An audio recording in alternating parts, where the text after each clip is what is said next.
what's most important to me is that we always have that authentic feel. We always connect with our guests. We connect with each other when we're having these conversations and with people who are viewing. Like, if anything ever gets in the way of that, it doesn't matter what's happening with the channel. Like, something's got to give. I'm going to go with what you always give me a hard time about, which is I like to slide into people's DMs and ask them personal questions. Um, and I think that was, for me, what I've always enjoyed about this is the first time you and I spoke, and we'll talk a bit more about that in a bit. I had questions and I was curious, and I just, as we were talking, I knew that this was something that I also wanted to share with other people. Hey, this is Writers Row, where we talk about the writing community on Twitter. We talk about the business side of writing and the creative side.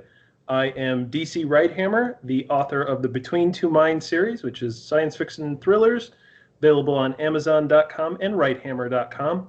And I'm joined, as always, by the other host, David Gane. I am the internationally award-winning co-author of the Shepherd and Wolf mystery series. It's available on Amazon, on Cunhas and Gane. It's available in chapters in Canada. It's everywhere. We're amazing that way, DC. Yes, you are. If this is your first episode watching, remember to consider subscribing to the channel. We put out a ton of content, like I said, about writing community on Twitter, plus the business and creative side of writing.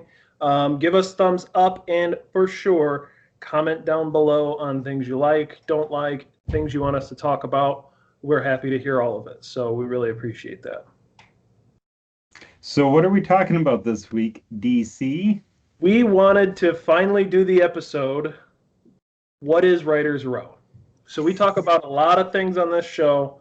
Like to take a step all the way back to our roots. We've been, as of now, doing the show a little over 4 months, I want to say.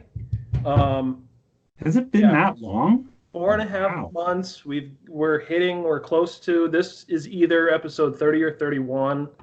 And so for people who haven't heard of us, I want to break it down for them, what Writers Row is. So if they're watching this, they have an idea of what they're getting themselves into when they see the rest of our content. And for people who have been watching, I'd like them to watch this episode, and we're going to tell you where Writers Row came from and what we think of it. But my challenge for you to think about, watchers, is if you could describe Writers Row, if you've been watching episodes here or there, or maybe you've been viewing us a lot, how would you describe Writers Row in a sentence or two? If someone said, "Hey, what's this Writers Row channel I heard about?" How would you describe it? Put that in the comments down below. We really want to know what you think. I'd be interested to know how others would describe this channel, because we have our own opinions, but we want to hear from the people who are watching us. So long story long, as I'm known for. Yep. That's what this episode is about, David. Well, thank you, DC, for letting me know. So then let's start off with the very first question, which is, what is Writers Row? And then we'll go into a bit of the history and stuff. Sure. So for you, what is Writers Row, DC? I think Writers Row is the sort of, for me, the video, the more personal extension of writers community. I think the writing community on Twitter. We've talked at length about how I wasn't on Twitter for a while, and then a few months ago, I actually got on Twitter, and I started, talking with people, whatever, developed a little bit of a following, and you would just start to see questions that would come up about writing, about writing community, about the writing process. The business side is all over. Everyone's talking about it. But it was tough to really encapsulate all that. And so, we decided that we wanted to take the questions, the discussions, the things we were having in 180 characters, and we wanted to do it. It's a show just dedicated to talking about the questions and comments and concerns that come up on writing community, but then also just writers in general. Um, so to me, that's what Writers Row is. It's just an extension of what we do and say and talk about on Twitter, and what we experience as many of us indie authors and or some form or fashion of indie author, or small press, whatever you may be.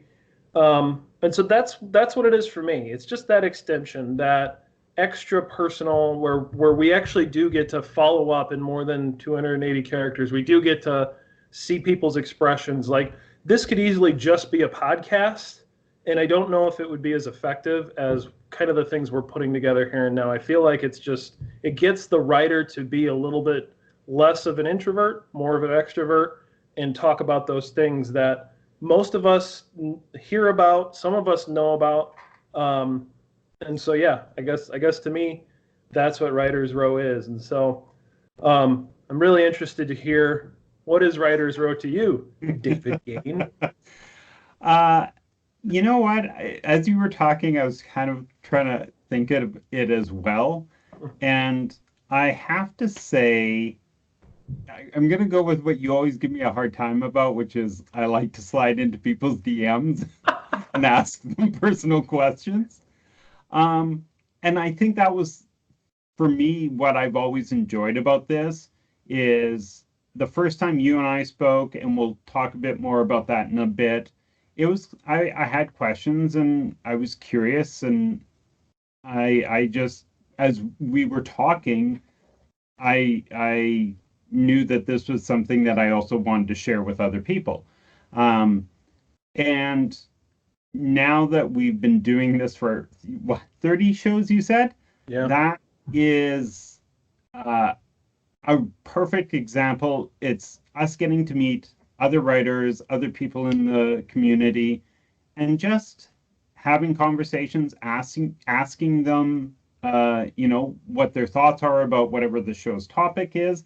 And the thing that always happens in these, and it's almost like the bonus content you'll never see, is that after we've done recording the show, I also get a lot more visiting in to get to know a lot of these people, and that's always interesting as well. So for me, it's like getting to know everyone is my favorite part of this show, and seeing the different perspectives and ideas and thoughts that they have. I think I learn something new on every episode, or on the after show of every episode. Maybe that's the extra content we need to start recording, is not stop recording. Yep. But yeah, that to me is kind of the thing. And low key, sometimes when we're doing this show, I'll try and take a note to remind myself about something, and I'm never good. I'm pretty sure if you go back and watch, you'll see like my eye looking down every once in a while. So Right. yeah, it's the conversations, and it's the learning. That's what I love about this, or what I think that Writers Row is. So Yeah, and it's crazy, like how much you do, like you learn, like how much even you think you know something, and then you start prying from. I mean, we had someone that knew about Camp NaNoWriMo, someone that knew about PitMad.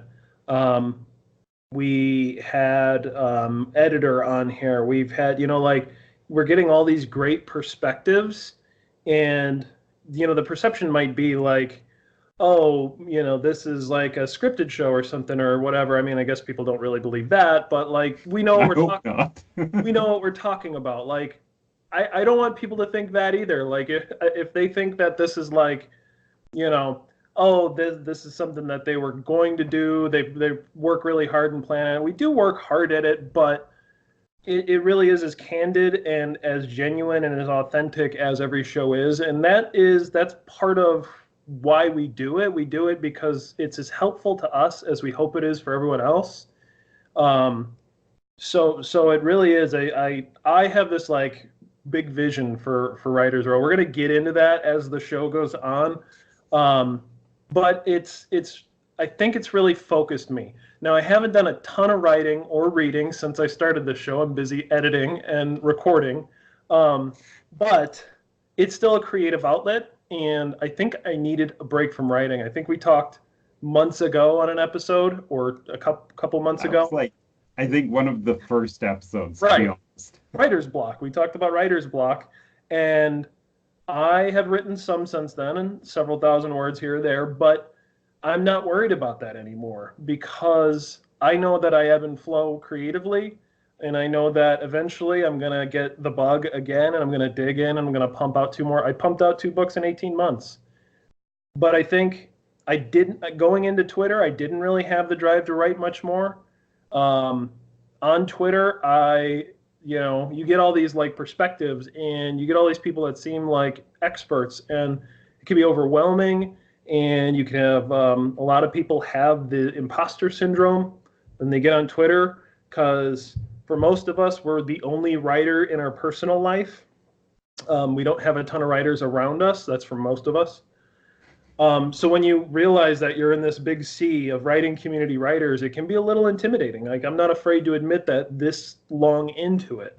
And I think Writers Row, we ask the questions, and they're silly questions. Is writer's block real? That's a silly question to some people. Of course it's real. Not to other people, but we ask the question, and then we fight about it, and you have very strong opinions, and you say you don't have strong opinions. So that's what I love about the show, is that we get to ask the silly questions because they're not actually silly. A lot of people wonder these things and they don't have an outlet for it. And I want them to I see Writers Row as the outlet to ask all the questions. And you're actually much better at asking questions than I am. But I want others to see it that way too. And so I think encapsulating the discussion on what Writers Row is, like, that's it. Like, having conversations and spreading information. And let's just kind of go back then, Yep. when we started this show, because as I kind of suggested, it came from us having a conversation, and I think it was our very first conversation. So you and I never knew each other before the start of this year. What was it, March that we started talking? I think February, March. I think it was probably like even January we actually like followed each other. Was it? But we didn't do It was because we were talking about the pipes in your house freezing. Right. That's why. Because so we started around that kind of a conversation, Yep. Went back and forth a bit on Twitter, and I would send you tons and tons of DMs of questions. Way too much, I guess. Yes. David does slide up into your DMs, but guess what? It's like the best. And the questions he asks, you're a little guarded because it is a DM, but you should answer David's questions. He's very nice, and you will develop a great relationship with him. You can't have another YouTube channel with him because I was gonna say that's not how that works. But no, I think you were asking questions, and then one time you were just like, we were having like some long conversation. I forget what it was, and you're like, why don't we just Skype? And I clutched my pearls. I'm like, what do you mean Skype? Like, did you really? I was like, it's an internet person. Do you really Skype with internet people you don't really know, and you're international? And so it's like, my cat. He's got to be in this special episode. Exactly. But so eventually I was like, all right, fine. I've Skyped before. Let's go ahead and do it. And we did, and that's where it's tough in your 30s. It's really tough in your 30s to find in real life friends. I'm just going to put that out there. Like, this is Writers Row. We talk about it all. So like when you're in your 30s, you got a full-time job, you got a family. I have 2 little ones running around. I got a cat that just meows out of nowhere.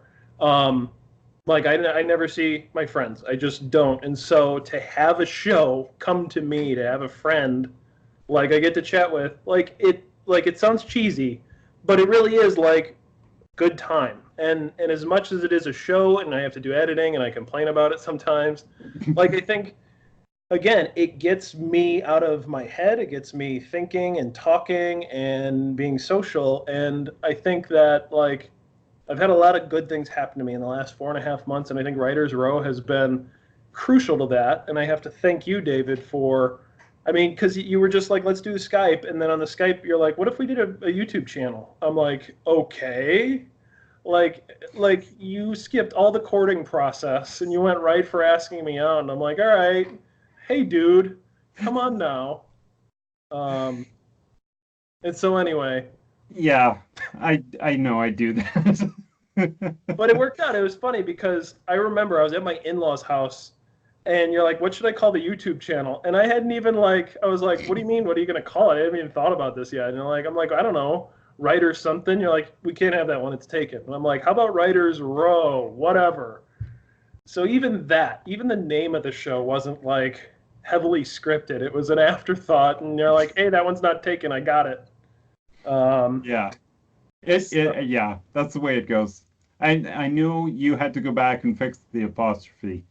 I I always have to fix the apostrophe. I need to tell if anybody's watching this show like right now, the apostrophe comes after the S because it's plural possessive. Thank you. This is writer's row, not a single writer's row.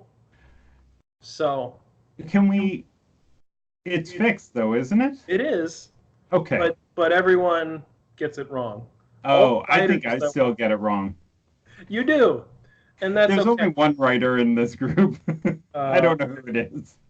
sure. It's the cat.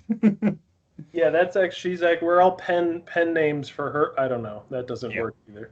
Uh, so So, so I want to ask you though, like, oh, uh-oh, you're normally the question asker. I know.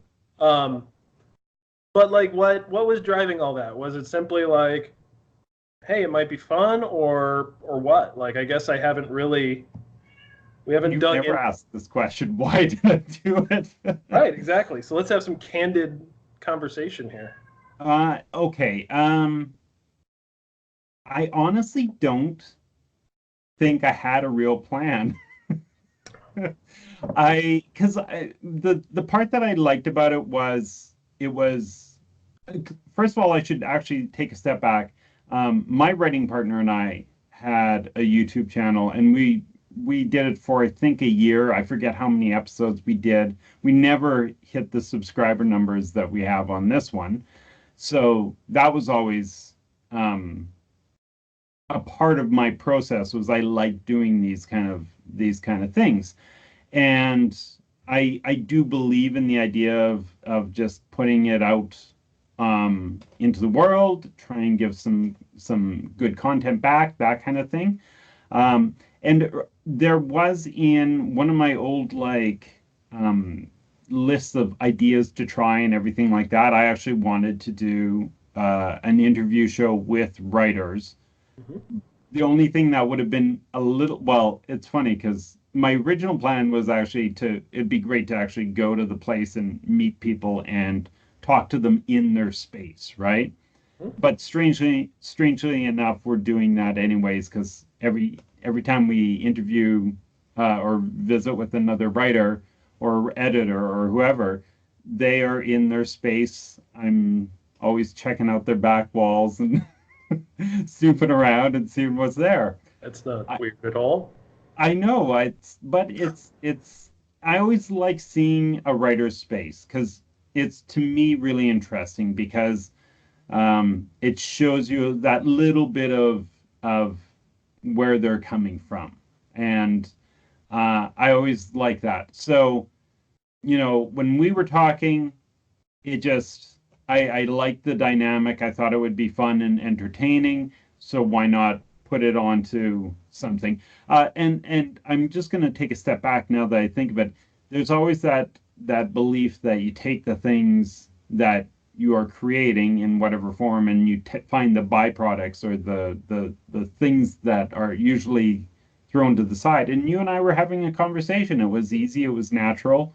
So why not take that and turn it into something a little bit more that we can share with others? So And like you say, I like to ask a lot of questions, and and why not take those things and spread whatever we're learning around, sort of things. So I'm hoping that answers that question. It's just Yeah.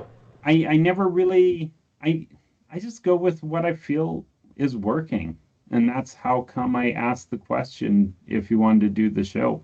And, the other part, I'm going to come back to it. I like meeting people and chatting with people and having those conversations. So it's a great opportunity. So, Well, and it's a huge honor, and I think people, like I said, we're at 30 episodes. I think we've interviewed 12 or 13 people.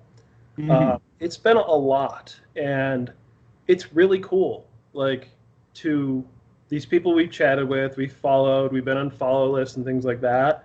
To like, it's exhilarating to schedule that next guest because, and I'm legitimately excited because we've like shared a lot of tweets. We've shared, like, we've got other friends, like we may have purchased each other's books or services or things like that, and we get to just kind of sit down and chat, and that's really cool. And it's no frills. There's no pretense to this. Like, we're asking these questions because we truly want to learn, and we bring on people. And the other cool side is so many people have so much knowledge. They're specialists in certain areas, and to be able to bring them on and to ask those questions and get expert advice, opinions. Now, the show is for entertainment purposes only, but it gives people food for thought. It gives them an outlet for maybe something, burning desire. The show that posted a week ago or whenever this airs, I don't know time,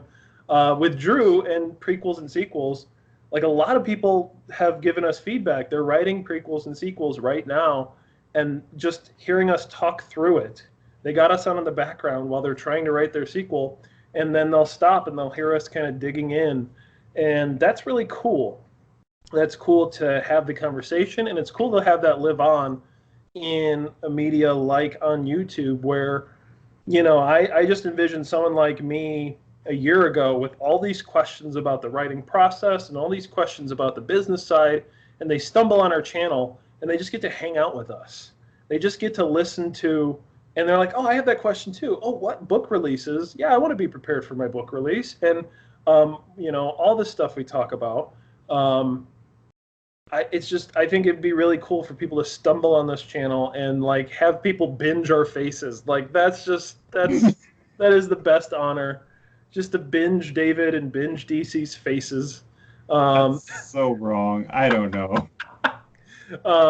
that is like, it is the biggest honor to have guests on. It's the biggest honor that we have any subscribers, that people watch the show, and so it's really, really cool. I think where we've It come, is, absolutely.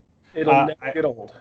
I also have to throw in that I really like getting to meet the people that I'm talking to on Twitter in real life. Well, in real life on Skype.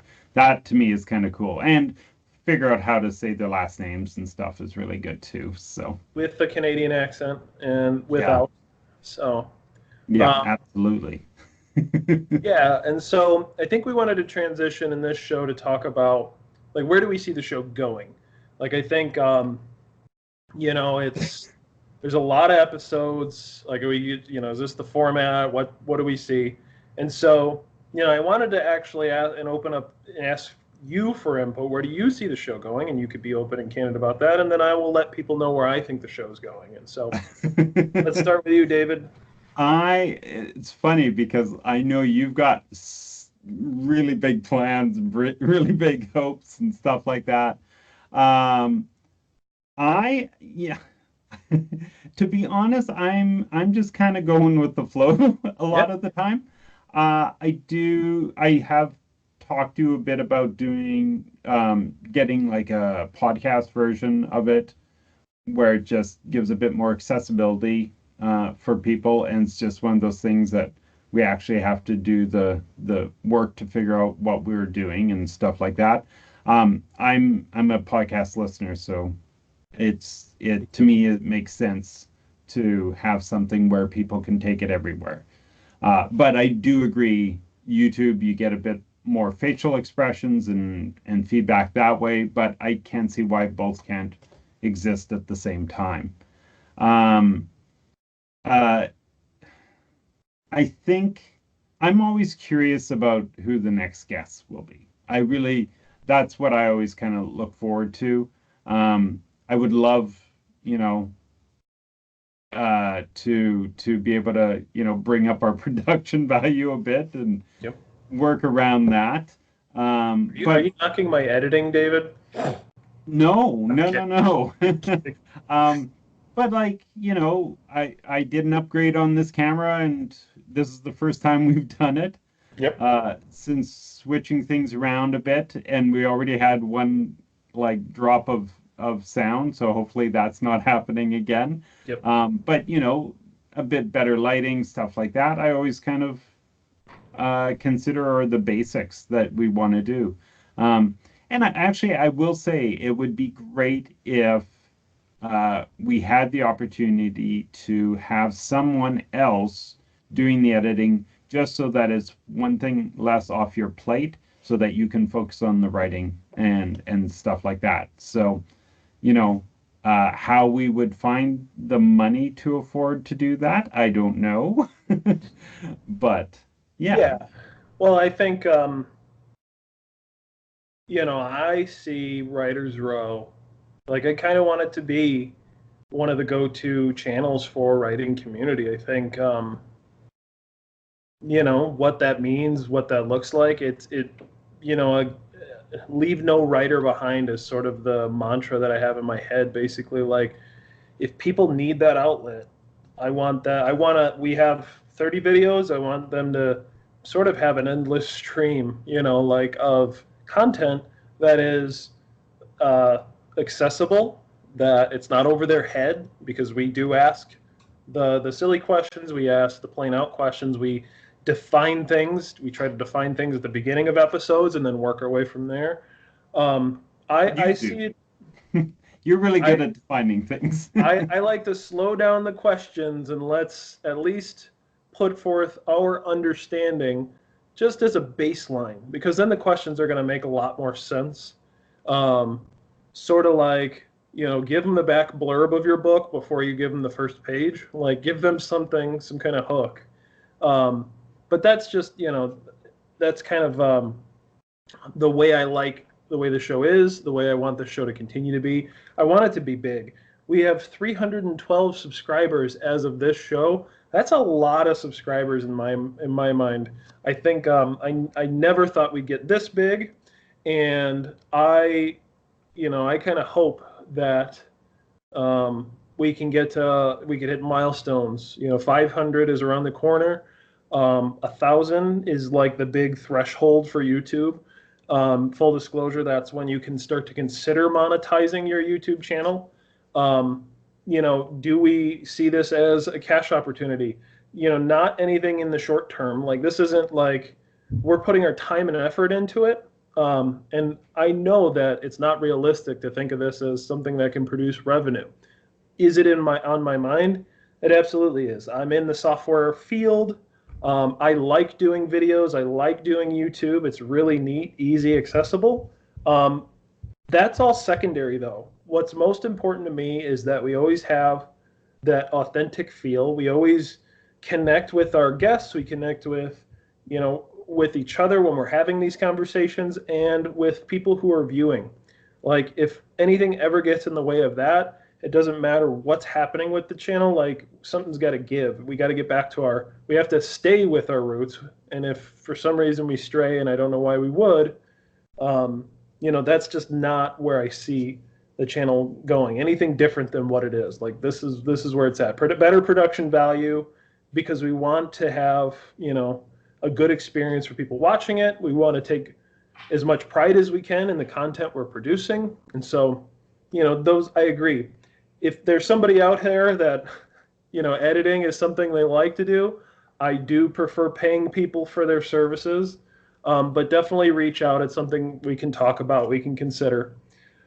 Otherwise, I know what I want it to be. I want us to do this on the road where we're in the exact same space at the same time. That's what I want. That's my big dream. Yeah, no, we can do Writers Row anywhere, and it would be really cool to do it in the same room sometime, David.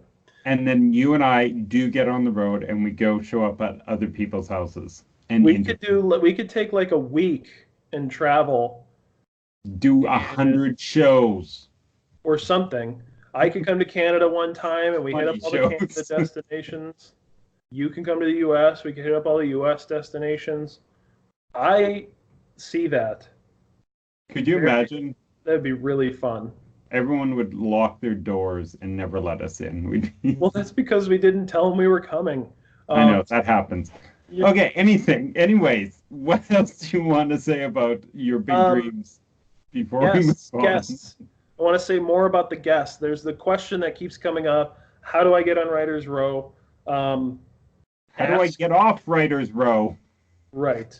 You can just hang up right now. No. Just ask. It's like anything else when we're trying to like get our books on a store, when we're we want to do an event. You just have to ask. And so my DMs are always open. I say that with caution because not everybody's going to be as friendly as David when they come into my DMs. But no, I'm serious though. Ask. A lot of people have. We can't always take everybody on. We prefer to be familiar with the person. Topic. Our shows are topic driven. So if you've got a really cool topic and you know a lot about it, that's a great way to ask. So, if you've got a special niche genre that you want to talk about, if you published in a certain way, if you've got anything else, like we come up with the topics often, but we want to start relying on guests. And if you come to us with topics, we really appreciate that. That helps a lot. I want to keep going with this. I also want to just add, you mentioned that we are interested in topics. The one thing that we're not interested in is just talking about you as an author. There are several YouTube channels that do that, and they're fantastic. But in this one, we talk about the creative and business side of writing, so that's why we are focused around that.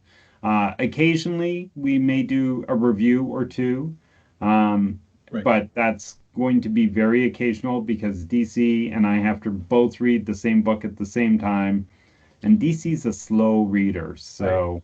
I'm a very slow reader. We are going to sprinkle in different and new content. This is always the talk show is going to be. This is what it is. I have plans. I am doing a book signing this weekend coming up. It's a pretty big one for me. It's going to be my biggest one ever. Doing it at Second and Charles in Highland, Indiana. This will air after that. So that I was going to say, is this a plug for this? But I'm saying that because I have plans. I haven't even run this by you, but I'm actually going to record. People want to know about preparing for a book sale. And so I'm just going to take a lot of footage of me preparing for the book sale, going there, setting up, as much footage as they'll let me take inside the store. I'm going to do. I might have to mute some of it because they might have music playing or something like that, but we'll work that out. I know how I prepare, and so I'm not going to spoil the whole video, but that's a little teaser for people who are watching this episode.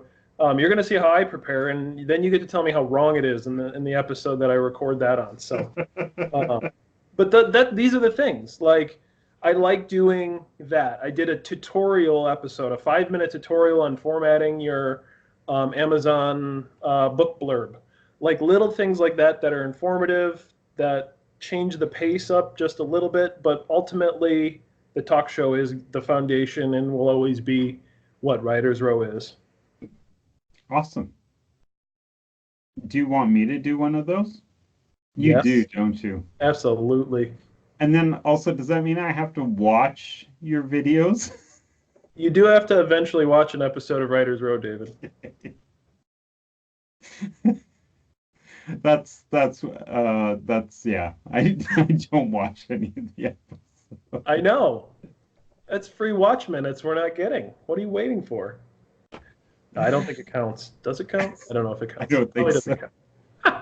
Not. I'd have to watch it from a different account. So I've We got three we would never accounts. do that. We would never do anything like that. I don't know why you would ever suggest anything. No, I'm Even not.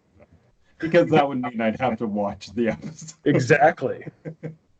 So, all right. I think we probably people know what Writers Row is, where it came from, and where it's going. Um, any last thoughts, David? No, you are the summary master, so Right. Well, I appreciate you, David, helping me start this. This has been one of the coolest things I've ever been part of. We're sort of we're drawing a line in the sand. We've hit 300 subscribers. This is sort of like the entry period into it is over. We're now going into sort of whatever. I should have a writing metaphor for this, but I can't think right now. I appreciate it. So yeah, really. Well, do. I also appreciate you, DC, because I know how much hard work you put into this on Twitter, doing the edit, uploading the video. Yeah, I always feel bad about it, but I also know that you are doing a fantastic job, and really, this channel wouldn't be what it is without you doing all of that. So, Well, thank you. And thanks everybody who's watched. If you haven't subscribed, why are you still watching this show? Essentially, like why are you watching? You should 30 some minutes. Watch more. You should thumbs up this video because it helps with the YouTube algorithm. Not going to lie about that one. I'll be honest. And we do want to hear comments. In the beginning, I challenged you as you were watching.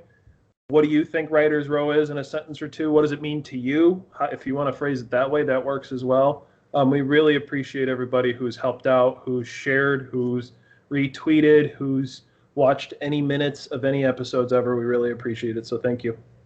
Thank you very much. Catch you next time. See ya.